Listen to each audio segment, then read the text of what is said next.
Hi, and welcome to Michigan Matters. You don't need me to tell you we've got a red-hot election season underway, as we'll be voting for a new governor, U.S. senator, and more. What happens in Michigan resonates, which is why we're going to talk to Robert Costa, national correspondent for CBS Sunday Morning and chief Washington analyst for CBS News, as he comes to Michigan for an event in Lansing. But first, it's a focus on the defense industry and a celebration of leaders receiving awards during the Congressional Medal of Honor Conference, which is coming to Detroit. It's a show wrapped in politics as we talk about a national conference honoring a few American heroes. Let's get started. From CBS Detroit, this is Michigan Matters with Carol Kane. Michigan Matters is brought to you in part by Cure Auto Insurance. And we're joined by Chad Graham, the Executive Director of the Congressional Medal of Honor Society, Valdi Garcia, Executive Director of the National Defense Industry Association of Michigan, and Russell Schomburger, who is Chair of the Medal of Honor Convention, coming to Detroit.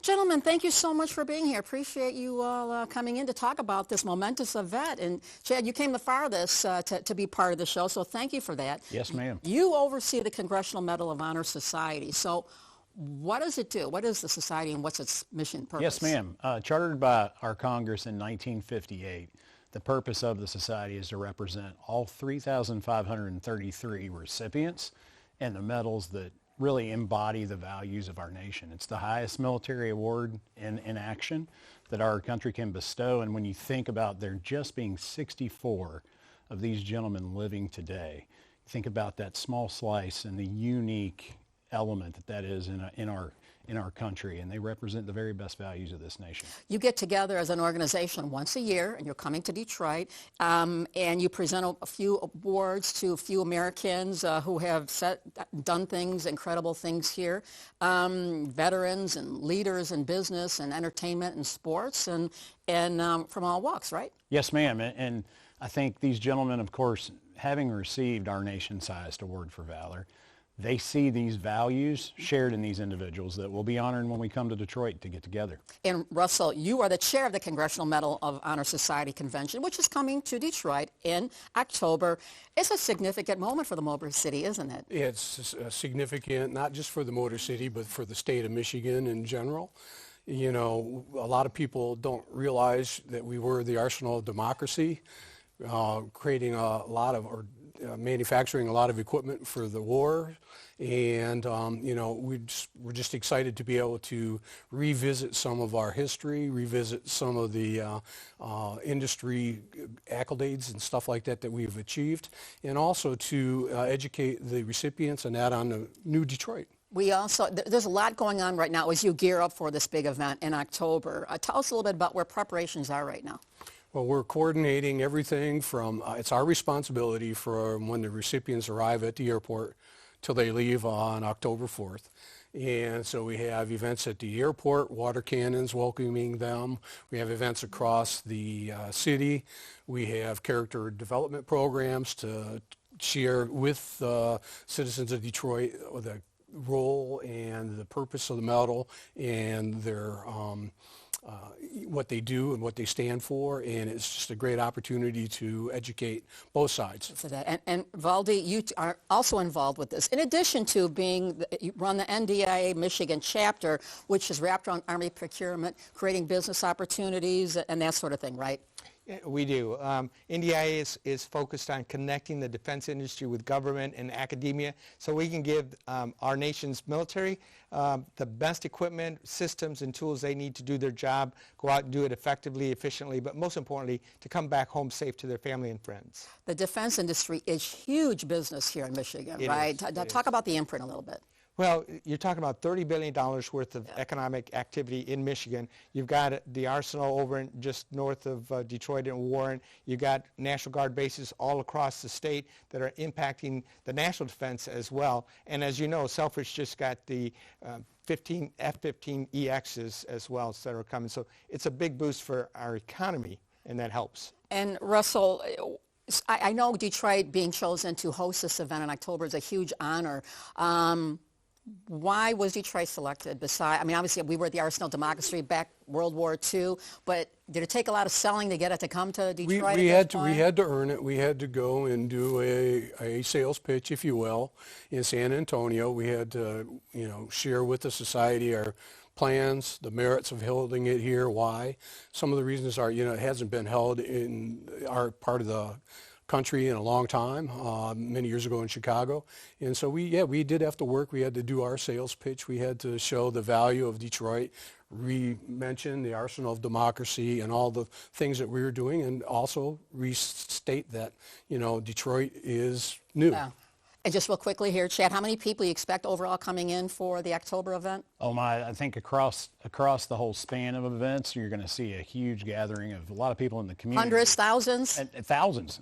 But in terms of recipients, Yeah. typically we get about 30 to 35 recipients and their families. We're going to talk a little bit more about it, but I know, Russell, you have a meeting you have to do. I thank you so much for taking time out of your hectic schedule to be here. Great to see you. Thank you very much. Appreciate it. I appreciate it. And keep right here. We're back with more Michigan Matters, and we're going to continue the conversation after this.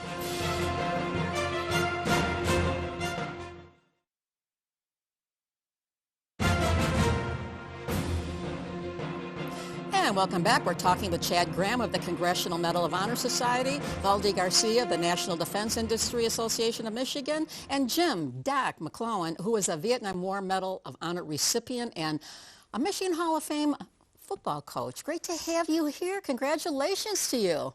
Well, thank you so much. It's great to be here. Well, I see you're wearing the medal right here, which is beautiful. It took you, as I understand this, 5 decades to be honored like this. Why did it? And I know that Senator Sabinaw and Peters were involved. Why did it take 5 decades? Well, again, I wasn't waiting for it, but it was the act of my lieutenant, who was my platoon leader, Lieutenant Clark, and back after the battle that I received the Medal of Honor for, he called me in and said, hey, Doc, I put you in for the Distinguished Service Cross, but one of my superiors told me that you're nothing but a PFC and they don't get that, so to put you in for a Bronze Star.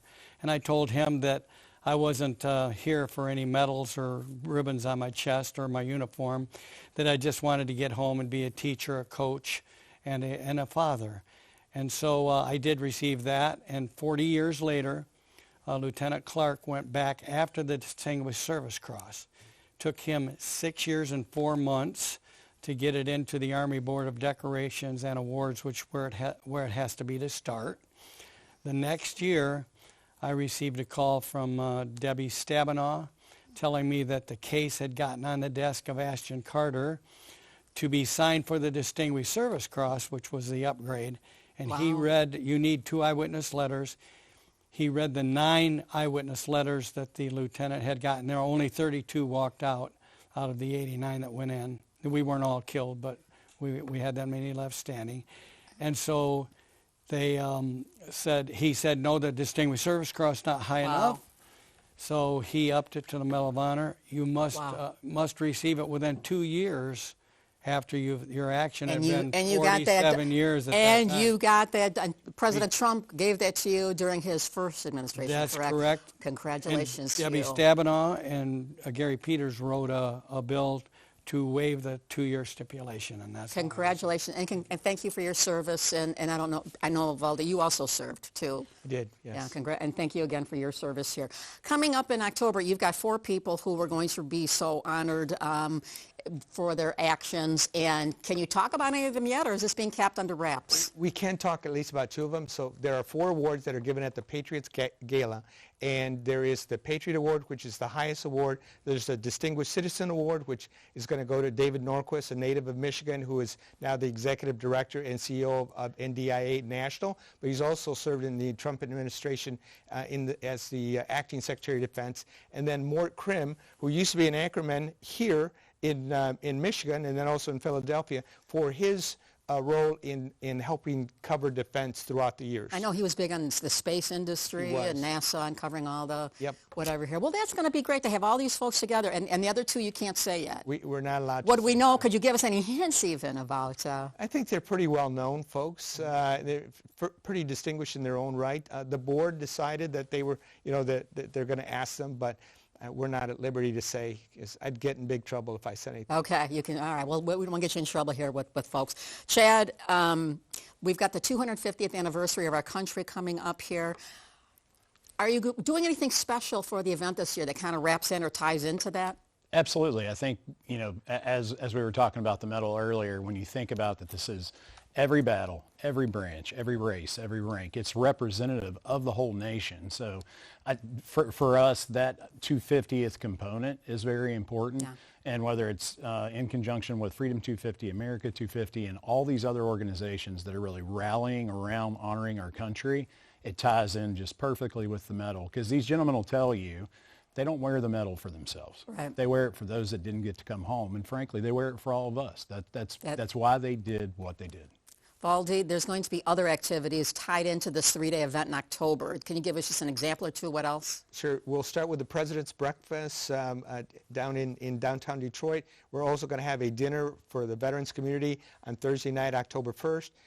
And then we're going to culminate with the Patriots Gala on Saturday night. But during that time, many of the recipients are going to go out to schools, and we mentioned the character development program. They're going to go out to schools and talk about the values that the medal represents, but they're also going to go out to first responders, say thank you to them for their service as well. And I'm trying to get them to the Detroit Arsenal Selfridge to talk to current military folks as well. Doc, you get the last word here. What's it like to get this award and be around other recipients who have been honored in various ways through this, and you come together? What's that like? Well, first of all, as I said, we always feel that it's not only for those that have been the real heroes and given their life that we wear this, but for those that have done something just as brave as any Medal of Honor recipient has done, but nobody saw them do it, and you need 2 eyewitnesses. So it's really the act, and I'm not belittling the medal here. It's the act that counts, and the love that you have for your brothers, and that's really what you do in war. Is you go in and you're proud to be a part of the country, and you're proud to be a part of the United States Army, but your main goal is to get as many out alive and survive that war as you possibly can, and then to get together in a nice city like Detroit. That kind of tops it off. That's the icing on the cake. Well, if we had more time, I would talk to you a little bit about sports and NIL and other things. And I know you have opinions on that, and I'm told you're a comedian, but we're going to leave that alone for now. Congratulations to you again, and thank you again for your service. Looking forward to this big event coming up in October here. So thank you all for being here. Appreciate that. Thank you. Thank you. And keep it right here. We're back with more Michigan Matters, and we're going to change gears and talk politics. Don't go away.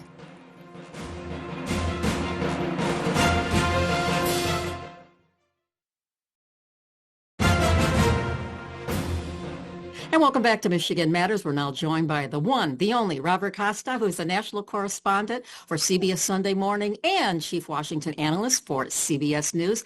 It is so great to have you with us. Great to be with you. I'm excited to be in Michigan. Well, and you're going to be coming in this week to speak to Michigan Political Leadership Program, which we're going to be talking about here. But let's dive in and talk a little politics. This show started 20 years ago, and back then, it's called Michigan Matters because it does. Back then, Michigan was a blue, blue, blue state. It always went blue on the national elections. In fact, the last U.S. Senate race that went Republican was Spence Abraham in the 1990s. Right. And until Donald Trump in 2016 barely won the presidential here, it has been a blue state. Now we're more of a purple state. And I know you're a longtime observer of politics. Why do you think this shift is occurring here in Michigan and there's other states similar to? Well, one of the reasons I'm so excited to come to Michigan and have a conversation with you, which I'm really honored to do, and so appreciate you doing that at Michigan State, is Michigan is the embodiment of where American politics is right now. It's a prism for understanding all of the convulsive issues that are confronting both the Democratic Party and the Republican Party. And the reason for that, and I've covered Michigan up close in recent years, is that both parties are trying to win over the working voter, a working voter who might be making more on the lower end or maybe sometimes on the higher end. But they look at the global economy and they don't see assurances for their own future, whether it's in manufacturing or in the public sector or in kind of the service industry. And for a long time over the past decade, We've seen a drift right from many working voters, especially on the issue of immigration, frustration about the economy. But we've also started with the rise of AI and automation to see the working voter maybe be prone to drifting left. And Michigan is the kind of place that has this industrial history, but also a very forward-looking economy, where you're really seeing politicians looking to Michigan for clues about where this is all going in American politics. How much of this shift do you attribute to Donald Trump? Donald Trump, I first met then Mr. Trump back in 2011. He was someone who was such an outsider. He wasn't taken seriously for a long time, but I always talked to him as a reporter. I always tracked him because I thought something different could happen in American politics, and it certainly did. And what he did is he took the Democrats' labor coalition on the issue of immigration, on some of the cultural issues, on economic issues, and made it his own. And when we look back at Republican politics as a history, you think about 2012, Mitt Romney running for president, the son of the former Michigan governor. He was a traditional Republican who wasn't running to bring labor in a big way. When Trump ran in 16, 20, and 24, he wanted the working voter, the labor voter, to come along. And that changed how the Democratic Party thought of its own coalition. It was no longer guaranteed that if you were in a union, you were going to vote Democrat.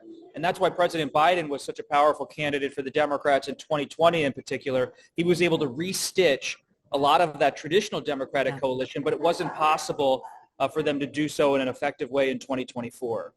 How important will Michigan be in the electoral college, you will, if you look across what's going to happen across the state? As a state, I know when it comes to political spending, there was a report coming out earlier this week that Michigan will be like over $1 billion spent here with various races and governor, Senate, et cetera here. How important do you see Michigan overall this year?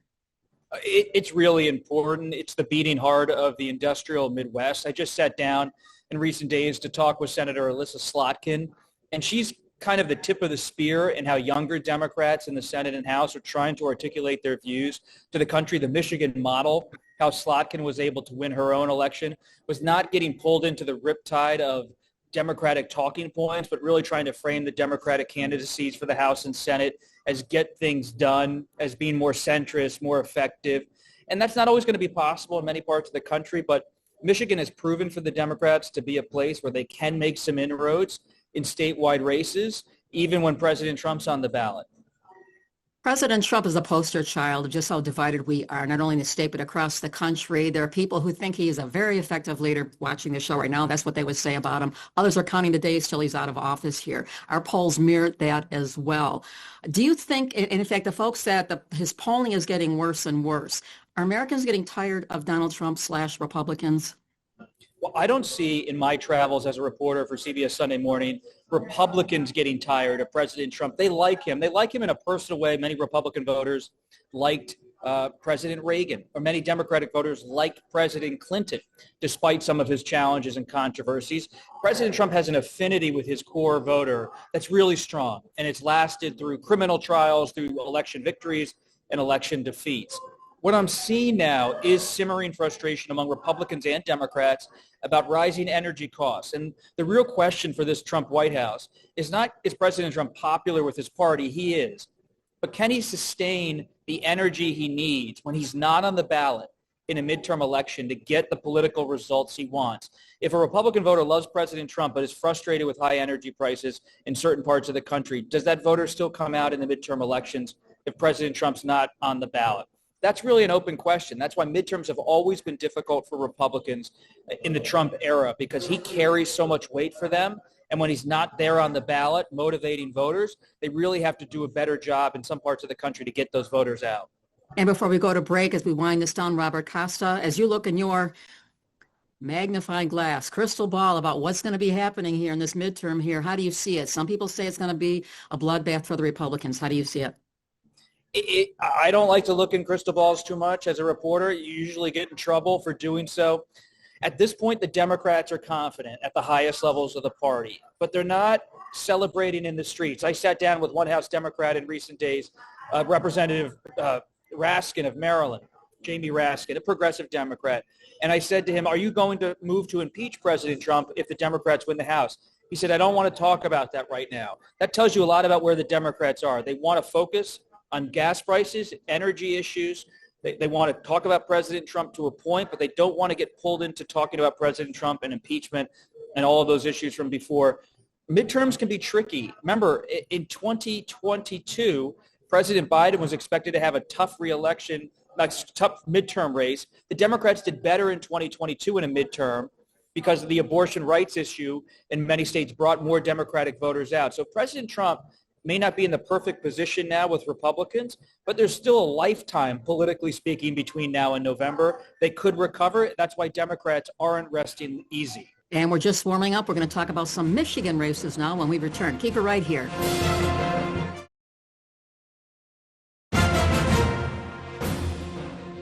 Welcome back to Michigan Matters. We're talking with Robert Costa, CBS News, who's coming to Michigan next week to speak before a Michigan Political Leadership Program at MSU, a nonpartisan training program. Has 24 fellows each year, and they go into politics by and large. Much of that has to do with leadership in politics and the issue of civility. My quick question, is it possible to have civility in politics in today's climate? Of course it is. And it takes leadership to have civility. Leadership is a choice. Civility is a choice. And the media is part of that conversation. One of the honors of my life is working for CBS Sunday Morning. We have the sun, the moment of peace at the end of every broadcast. We can try to encourage conversation, not argumentation and fights. You can have a dialogue in this country. And my heroes in the media, Gwen Ifill, the late host on PBS of the show I used to host, Washington Week, Tim Russert, the late NBC host, Bob Schieffer at CBS News, still a mentor and friend. You can do it in a way that has conversation, but you have to be willing to listen. And you know this so well as a reporter. Whether you're in politics or journalism or a citizen, listen to the person across from you. We have probably was described as the most expensive U.S. Senate race underway here to replace Gary Peters, who decided not to seek re-election. Mike Rogers has already secured the nomination. He's uncontested in the primary. We have three popular Democrats running on that, Mallory McMorrow, Abdul Sayed, and Haley Stevens. Typically, the Democrats are going to beat each other up in this primary. They'll come out with less money and be battered. Is this going to be advantage Rogers coming out the gate after the primary? It's no guarantee because the Democrats have pretty strong candidates with their own wells of support. You see the progressives in El Sayed. You have McMorrow, who's trying to be progressive in her own way, and Haley Stevens, the congresswoman who I've covered for a long time, to be more of that traditional Democrat in Michigan. And Rogers has the support of President Trump and the Republican Party, but that's no guarantee in modern-day Michigan. Quick thoughts about the governor's race to replace Gretchen Whitmer, who also is another who did not, who was It's not an undercovered race. It's an undercovered race. To think about an independent candidate being able to do well right now, at least in the early polls. I mean, the Democrat Jocelyn Benson and John James, the Republican, you would think that would be kind of a traditional Michigan race. But with the independent Mike Dugan running, it's a total jump ball right now in Michigan. What do you make of that? What do you make of that, given the fact that Mike Duggan he was mayor for 12 years, left the Democratic Party, is running an independent, and right now it's a dead heat with the front runners on the two sides of the Republican Democrat and Mike Duggan right now, and in fact he's getting large crowds. What do you make? Are we going to change the whole view of independence in this country, independent candidates having legitimate chance? Especially, I believe, in the Midwest and in the South, in the Rust Belt, and not the Rust Belt, the Sun Belt. You have the Midwest, the Sun Belt, and the South. I see are areas that are open to more independent voices because the Republican Party is so defined by President Trump. The Democrats, if they move in the Bernie Sanders progressive direction, it creates this wider lane. And I think what you see in Michigan with Mike Dugan is something you might see in 2028, not getting enough discussion. Does someone look at the Democratic primary for president in a year and say, you know what, I'm going to run as an independent? Does someone come out of the business community, celebrity community, and do just that?